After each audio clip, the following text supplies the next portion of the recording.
Olá, está no ar mais um Direito Sem Fronteiras. Hoje vamos falar do que a ONU chamou de catástrofe humanitária do Sudão. O país vive uma disputa entre dois grupos militares e está à beira de uma guerra civil, com batalhas nas ruas da capital e sofrimento para a população civil. Aviões bombardeiam Khartoum, a capital do Sudão, todos os dias. De longe se vê as colunas de fumaça. Tanques percorrem a cidade. Nas ruas, a batalha é sangrenta. A ONU calcula que o número de mortos já passou dos 500 em apenas 15 dias. São quase 5 mil feridos. E os tiros e explosões continuam. O conflito é uma disputa pelo poder entre duas facções militares.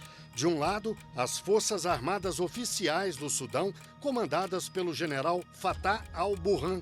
Do outro, um grupo paramilitar chamado RSF, Forças de Apoio Rápido, chefiadas pelo também general Mohamed Hamdan Dagalo, conhecido como Hemedti.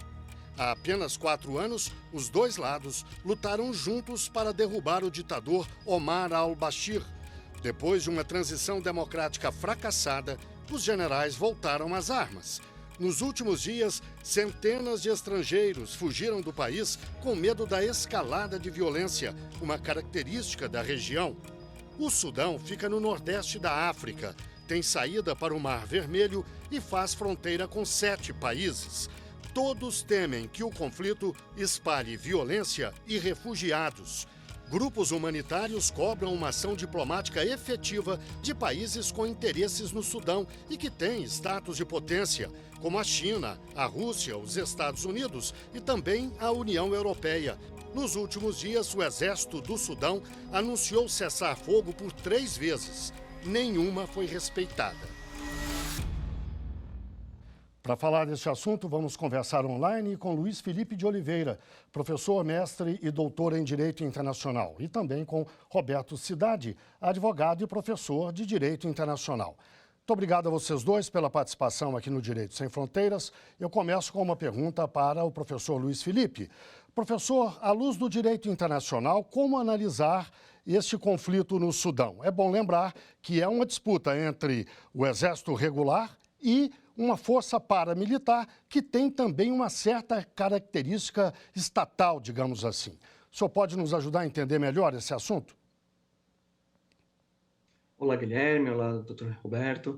Esse seu ponto é muito importante, Guilherme, que você vai analisar esse conflito pelas regras do direito internacional humanitário, para ser mais exato, em razão de ser um conflito armado não internacional, mas com características que podem levar aí a responsabilidades dos 2 generais por crimes contra a humanidade, crimes de guerra e até genocídio.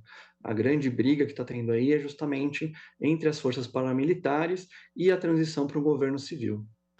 Professor Roberto, é claro que há muita água para passar debaixo dessa ponte, com certeza, mas um caso como esse pode acabar no Tribunal Penal Internacional, por exemplo. O professor Luiz Felipe falou na responsabilização dos 2 generais que comandam as 2 forças.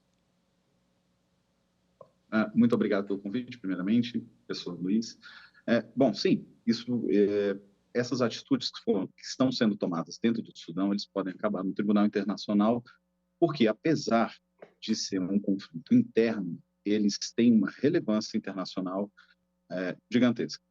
Além do fato de que devem ser observados diversos tratados internacionais que lidam com a situação que existe.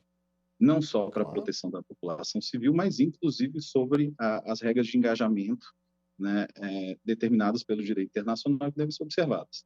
Uma vez que esses tratados, né, essas normas internacionais, não sejam cumpridas por qualquer das partes, sim, eventualmente, elas podem ser levadas a um tribunal internacional e serem responsabilizadas pelos crimes cometidos.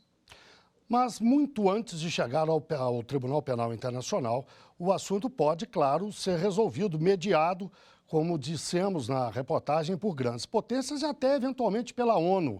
É o caso, professor Luiz Felipe? Caberia uma mediação imediata? Nesse caso, o que teria que ser feito? A mediação, os bons ofícios e até algumas intervenções mais contundentes, até com as sanções internacionais, elas podem ser caminhos aí para poder ajudar a solucionar essa crise que hoje vive o Sudão. Então, as potências, principalmente a China, os Estados Unidos, ali os vizinhos, ali o Egito é o principal país ali do lado. Então, eles têm total interesse de fazer uma busca por um ajuste, uma solução negociada para acabar essa crise. Se não tiver uma solução negociada, aí os caminhos vão ser pelo Conselho de Segurança, e aí você vai ter até uma intervenção militar, se for o caso. Conselho de Segurança, o senhor se refere com certeza ao Conselho de Segurança da ONU. Perfeitamente. E aí, China e Rússia, por exemplo, têm direito a veto. E ambos os países têm interesse direto no Sudão. O que a gente pode prever na sua avaliação? Eu acredito que eles vão querer resolver esse problema, até porque o Sudão é um produtor de petróleo, um grande insumo importante para ambos os países, principalmente para a China. E as demais potências que estão em volta também não vão querer permitir um aumento de conflito. Então, se tiver, inclusive, mesmo a discordância no Conselho de Segurança, pode acontecer como aconteceu em outros países, como a própria Líbia ou a própria Síria, onde as potências, independentemente do Conselho de Segurança das Nações Unidas, eles foram lá e fizeram alguma intervenção militar, utilizando equipamentos, soldados, ou financiando as forças regulares contra aí forças mais as forças paramilitares, no caso do Sudão. Professor Roberto, acho importante a gente fazer um breve histórico, relembrar até o que dissemos na reportagem. Até 3, 4 anos atrás, o país era governado por um ditador que ficou 30 anos no poder lá.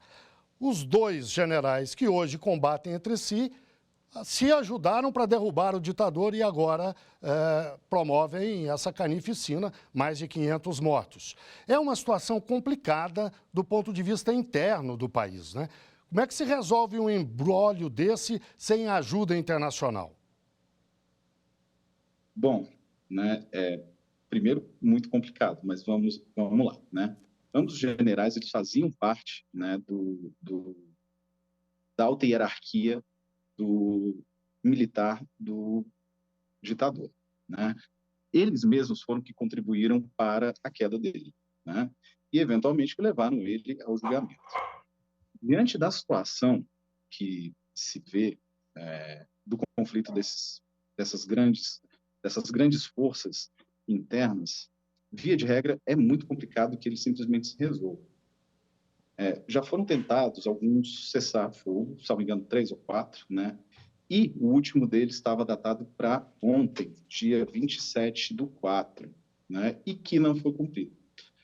Existem reportagens que dizem que não só não foi cumprido, como percebeu-se uma intensificação dos combates, né, principalmente na capital.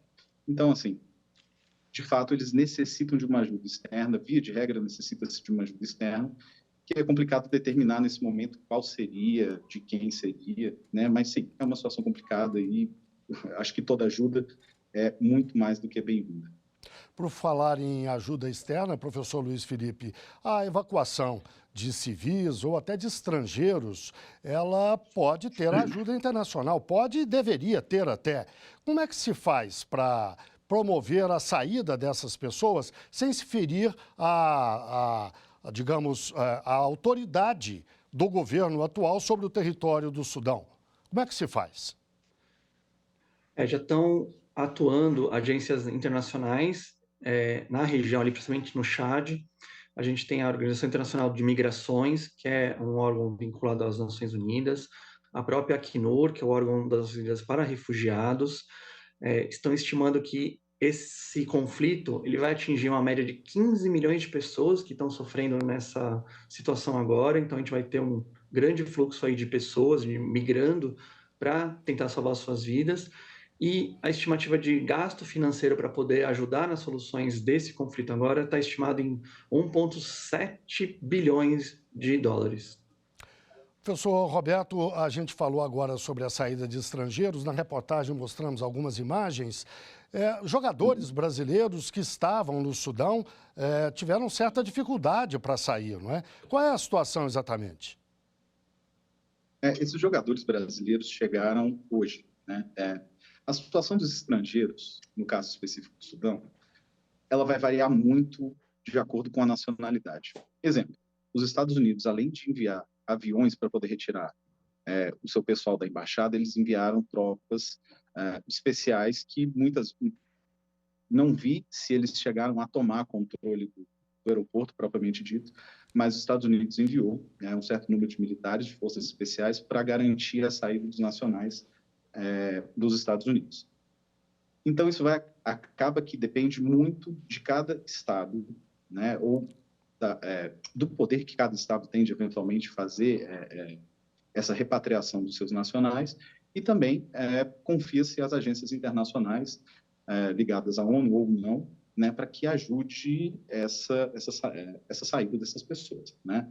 Os jogadores brasileiros chegaram hoje no Brasil e relataram que a situação é muito pior do que aquela que a gente vê na televisão, inclusive, e, salvo engano, ainda há 3 brasileiros que eram ligados a esse time de futebol específico que ainda estão no território sudanês.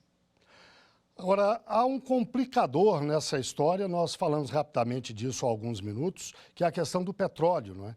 O Sudão é produtor de petróleo, embora produza até menos do que o Sudão do Sul, que quando os dois países se separaram, o Sudão do Sul ficou com a reserva maior. A quem interessa exatamente, o professor Luiz Felipe havia citado o caso da China. A China é o comprador de petróleo, é a Rússia? Quem compra e quem é o maior interessado, professor?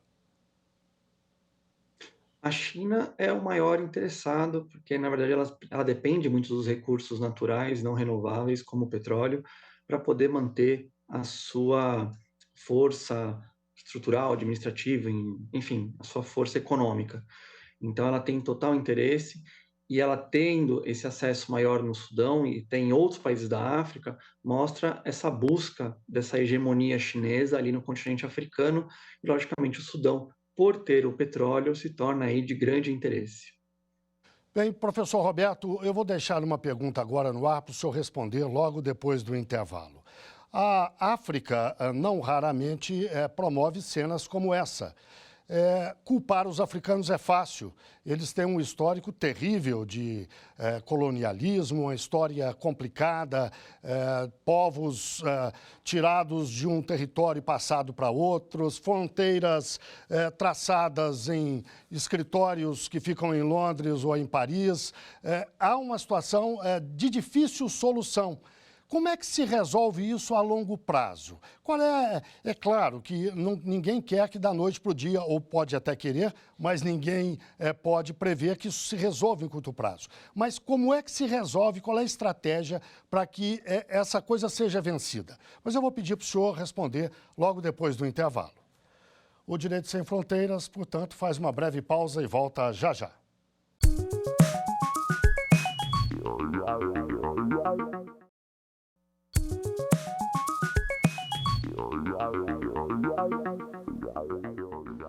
O Direito Sem Fronteiras está de volta. Hoje falamos do conflito vivido pelo Sudão, no nordeste da África. O país está à beira de uma guerra civil, com batalhas nas ruas da capital e sofrimento para a população civil. Os nossos convidados são Luiz Felipe de Oliveira, professor, mestre e doutor em Direito Internacional, e também Roberto Cidade, advogado e professor de Direito Internacional. Professor Roberto, no bloco anterior eu deixei uma pergunta no ar para que o senhor respondesse agora. A curto, médio ou longo prazo, qual é a estratégia para que a África deixe de ser palco de eventos terríveis como esse? Bom, a sua pergunta já trouxe uma grande carga de explicação da questão, né? Acho que é válido a gente delimitar a questão do problema, explanar qual é o grande problema da África e o que causa tamanhas atrocidades aí ao longo das décadas. Como bem mencionado, né, a divisão territorial e fronteiriça da África não foi determinada de acordo com a tradição tribal ou de povos, enfim, né? Dessa forma, você coloca dentro de um ambiente não natural, né, que são as fronteiras, tribos que são inimigas há séculos, né? Diante dessa questão, a grande problemática é que esses povos, né, essas tribos, vou chamar de tribo, né, enfim, uma questão até um tanto quanto técnica, eles têm uma raiva histórica muito grande dos seus vizinhos, né? Então, com isso, eles acabam tendo uma carga de violência muito grande em razão dessa questão. qual é a solução? Eu acho que eu não teria essa capacidade de poder dizer. Eu acho que ao longo do tempo as coisas vão evoluindo e se acalmando de certa forma. No entanto, essa tradição específica da África ainda é muito forte, né? Mas pode-se ver que em alguns países isso vem sendo diminuído ao longo do tempo diante acho que principalmente do desenvolvimento econômico, né? E o bem-estar da população como um todo, que não é bem o caso do Sudão, né? Que tem uma população ainda que vive uma situação muito ruim, muito pobre, né? E que passou por essas décadas aí de grande dificuldade. Então, eu não teria uma resposta específica, né? Eu acho que entender o problema, em princípio, é muito importante, mas eu acho que com a evolução econômica e aí o bem-estar das populações, isso pode se acalmar, né? Agora, quanto tempo isso vai acontecer, infelizmente, acho que é impossível dizer, né? Existem muitas influências e interesses de outros países, grandes potências na África, que talvez até não tenham tanto interesse nesse desenvolvimento em determinados países ou a curto prazo.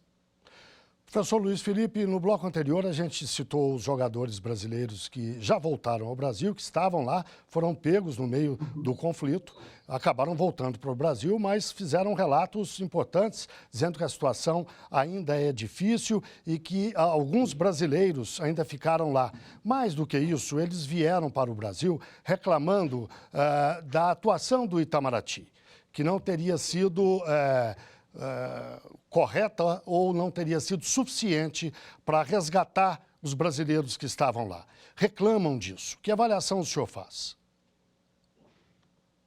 É um ponto importante, Guilherme, falar da questão de o gasto que tem que estar previsto para isso. Então, tem que ver se o Itamaraty já estava prevendo poder gastar isso. Então, ele tem uma reserva especial para poder fazer esse gasto.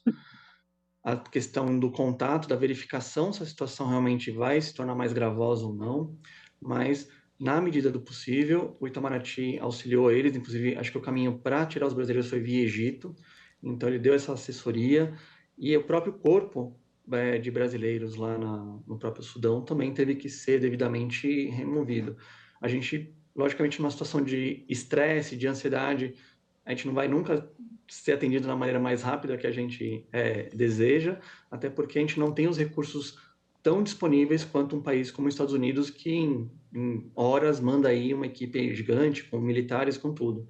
Então, infelizmente, a gente tem que usar aí o que é possível no sistema brasileiro, na capacidade do governo brasileiro, e está sendo feito não só pelo Brasil, mas diversos países estão também se ajudando de uma forma fraterna aí para poder tirar as pessoas que estão ainda lá com dificuldade, presas às vezes nos hotéis, em casas, para poder sair do país de uma maneira mais segura. Professor Roberto, além da capacidade de cada país, existem regras gerais para a retirada de nacionais que estão em território estrangeiro, em dificuldades, em situações como essa? Ou cada país age da forma que acha que deve? Bom, essa é uma situação delicada, né?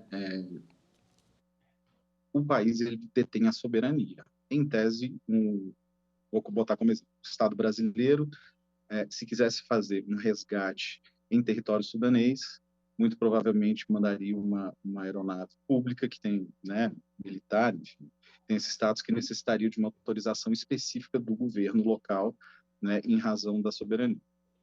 No entanto, diante de situações como essa, a questão ela fica um tanto quanto nebulosa, né, uma vez que muitas vezes não existe um Estado constituído, né, uma estrutura muito bem definida do Estado para que possa eventualmente impedir ou exigir determinada coisa. Então, a grande questão em vista do direito internacional de uma forma absolutamente técnica, deveria haver uma autorização em razão da soberania dos Estados, né? A autorização de uma aeronave militar ou pública de fazer esse trajeto e pousar, né? Mas a realidade muitas vezes não é essa, enfim.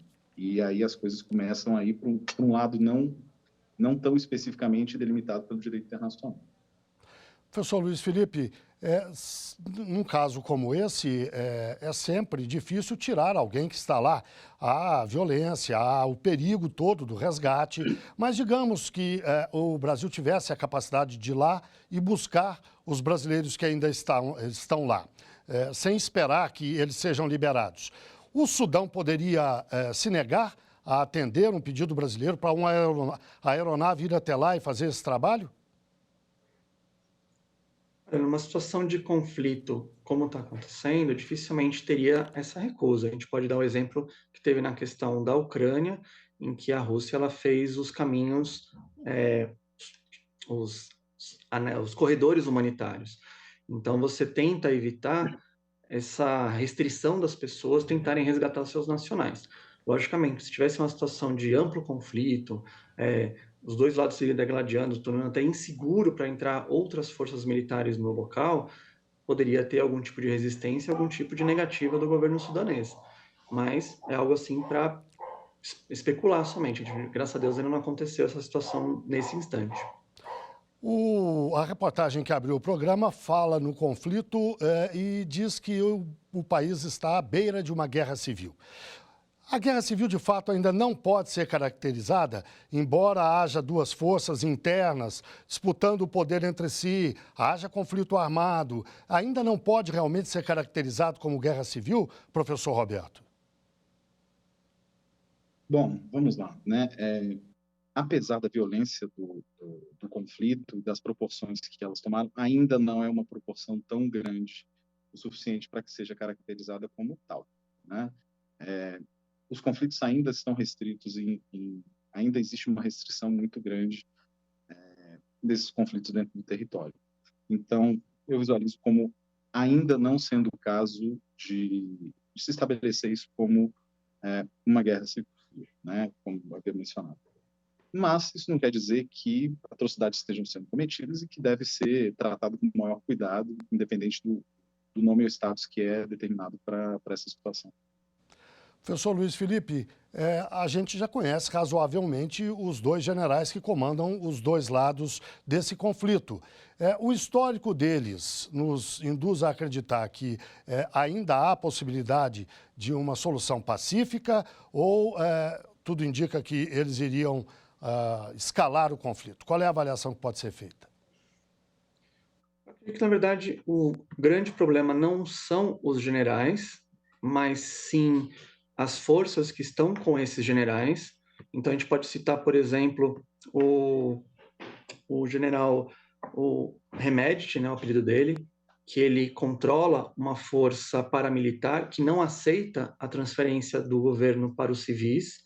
E você tem, do outro lado, o Abdel Fattah, que ele controla as forças de segurança governamentais e ele estava tentando fazer aí essa transição. Então, na verdade, esses dois generais, eu acredito que eles tenham interesse de fazer a transição, mas os grupos que o suportam pode ter algum tipo de problema, principalmente o que controla as forças paramilitares. E, professor Luiz Felipe, logo depois da queda do ditador, que ficou 30 anos no poder no país, assumiu um primeiro-ministro que tentou fazer essa transição democrática. Acabou não conseguindo, como se sabe, estamos vivendo essa situação. Ele ainda tem algum papel político a representar no Sudão?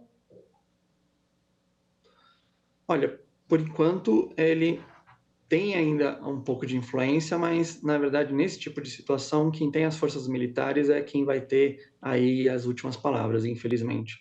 Então, enquanto não tiver um acordo para fazer essa transição de uma maneira pacífica, uma maneira organizada, a gente pode ter aí esses levantes, esses conflitos de maneira momentânea. A gente espera, faz 15 dias que o conflito está acontecendo, pode ser que nas próximas semanas ou ele se resolve, ou ele pode tomar uma proporção, infelizmente, maior do que a gente vê agora.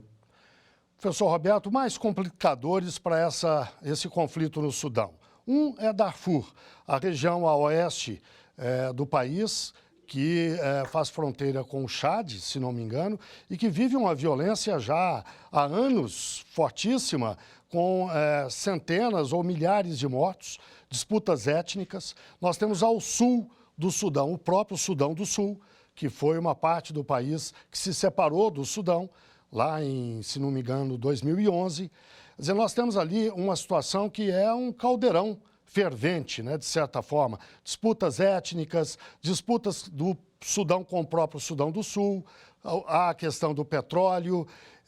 Essa não é uma situação de fácil solução. Eu volto ao papel da ONU.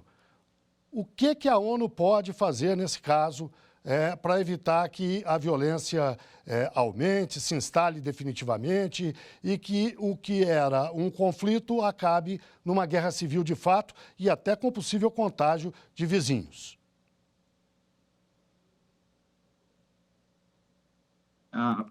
Bom, primeiro, desculpa pela participação especial. Bom, vamos lá. Muito se espera, normalmente, da ONU em situações como essa, né? E, muito especificamente, espera-se da ONU que ela resolva essa questão. A primeira função da ONU, vamos dizer assim, seria cuidar da população civil via diversas das suas agências, né, dentro das suas especialidades. Posteriormente, eventualmente, poderia haver uma influência da ONU enviando representantes para que, eventualmente, fizessem a mediação para cessar os conflitos, enfim. Servir como, de fato, um mediador que permita a conversa entre as partes. E aí, em último caso, tão só em último caso, eventualmente enviar forças de paz, mas que não que seriam forças militares, né, mas que não têm cunho de atuar de uma forma ofensiva, enfim, mas que não necessariamente é viável em toda ou qualquer situação, e eu particularmente acho que nessa não seria o caso em razão de ambas as forças aí, né, uma o exército regular e outra, de certa forma, paramilitar. Mais uma força, nesse caso, acho que a ONU não enviaria diante do perigo, talvez, que isso fosse causar, inclusive, para as tropas. Professor Luiz Felipe, e os países que contam, de fato, na África, ali na balança do poder, que têm maior poder, que têm maior influência, inclusive, sobre os vizinhos? O senhor mesmo, se não me engano, citou o Egito mais cedo. A gente pode lembrar do Quênia, que é um país de peso na economia da região, a Nigéria, não exatamente vizinhos do Sudão, mas tem peso na África, a África do Sul. Esses países todos se reúnem numa entidade semelhante àquela Unasul que existe aqui, foi recriada agora, ou está sendo recriada aqui na América Latina, não é? Na América do Sul, particularmente, e essa entidade, esses países que têm peso, não estariam se omitindo? Não compete a eles participar dessa negociação mais ativamente? Guilherme, é importantíssima a sua colocação. A União das Nações Africanas, a gente pode colocar lá mais como se fosse uma OEA do que como se ela fosse uma Unasul, que realmente ela tem um tratamento mais próximo dos países africanos. Ela está atuando diretamente nessa questão do conflito, numa tentativa de mediação e o apoio dos demais países aí da África como um todo. Até para um comparativo com a Organização dos Estados Americanos, a União das Nações Africanas, ela também tem uma comissão de direitos humanos, uma forma de buscar aí que o conflito, a gente fala, nunca vai ter um conflito ótimo, mas tentar um conflito justo que não atinja aí a população civil e aí ele seja resolvido de uma maneira mais legal perante as leis internacionais, evitando crimes de guerra, os crimes contra a humanidade e os crimes de genocídio. Bem, chegamos ao fim do nosso programa. Eu agradeço muito a participação do professor Luiz Felipe de Oliveira, mestre e doutor em Direito Internacional, e também de Roberto Cidade, advogado e professor de Direito Internacional. E muito obrigado, claro, a você que nos acompanhou. Não deixe de seguir a nossa programação no site da TV Justiça. E estamos no YouTube, Instagram, Twitter e Spotify. É só digitar @Rádio e TV Justiça que você encontra o nosso conteúdo. Até o próximo programa.